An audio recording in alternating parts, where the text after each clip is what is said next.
अभी महानुभावों ने शिक्षा की बात उठाई। नीति और अध्यात्म विहीन शिक्षा पद्धति आज क्रियान्वित है और संकेत करना तो आवश्यक है। आप जानते भी हैं, थोड़ा अपने अनुभव को स्थान दीजिए।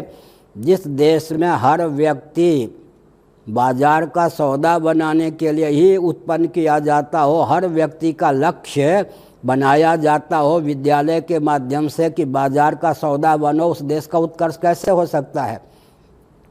महाभारत में भीष्म जी का वचन है, राज्यम पर्ण्यम न कारयेत, राज्य को बाजार का सौदा न बनावे। यहाँ हर व्यक्ति बाजार का सौदा बनाया जा रहा है। विद्यालय में बच्चों को आप भेजते हैं, बालिकाओं को भेजते हैं, पढ़ाई पर 50 लाख रुपये खर्च हो तो कम से कम 50 करोड़ रुपये पर हाथ मारने में समर्थ हो। जहाँ हर व्यक्ति ही बाजार का सौदा बनाया जाता है और पूरे भारत के आर्थिक उत्कर्ष का प्रकल्प भी इन मंत्रियों के पास क्या है? भारत को बाजार का सौदा बना दो। इसके अतिरिक्त इनके जीवन में अर्थ की कोई मीमांसा ही नहीं है। पृथ्वी अर्थ है, जल अर्थ है, तेज अर्थ है, वायु अर्थ है, आकाश अर्थ है।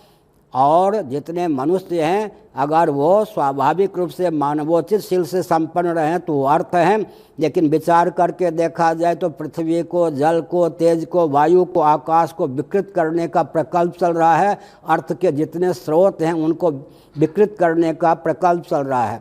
अगर कोई व्यक्ति एमएलए एमपी की टिकट प्राप्त करता है 10 लाख रुपया देकर और जीत भी जाता है तो कम से कम वो 25 करोड़ 30 करोड़ पर हाथ मारे बिना नहीं रह सकता। आमूलचूल परिवर्तन की आवश्यकता है। व्यक्ति की संरचना ही राष्ट्र और विश्व के शोषण के लिए जहाँ की जाती है वहाँ किसी प्रकार का उत्कर्ष कैसे हो सकता है? इन सब तथ्यों पर भी विचार करने की आवश्यकता है।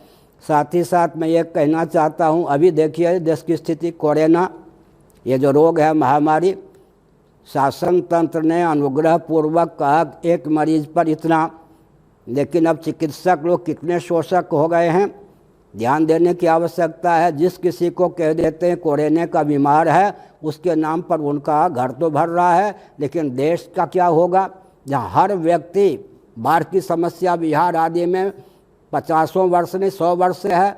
अगर शासन तंत्र दक्षता का परिचय दे तो बाढ़ की कोई ऐसी समस्या नहीं है।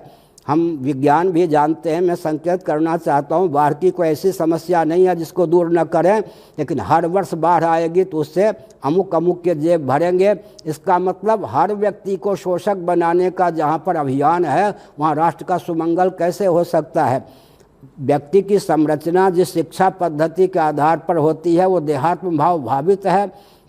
देह के नाश से जीवात्मा का नाश नहीं होता, देह के भेद से जीवात्मा में भेद की प्राप्ति नहीं होती। यह सब तो कोई प्रकल्प शिक्षा पद्धति में है ही नहीं। एक और संकेत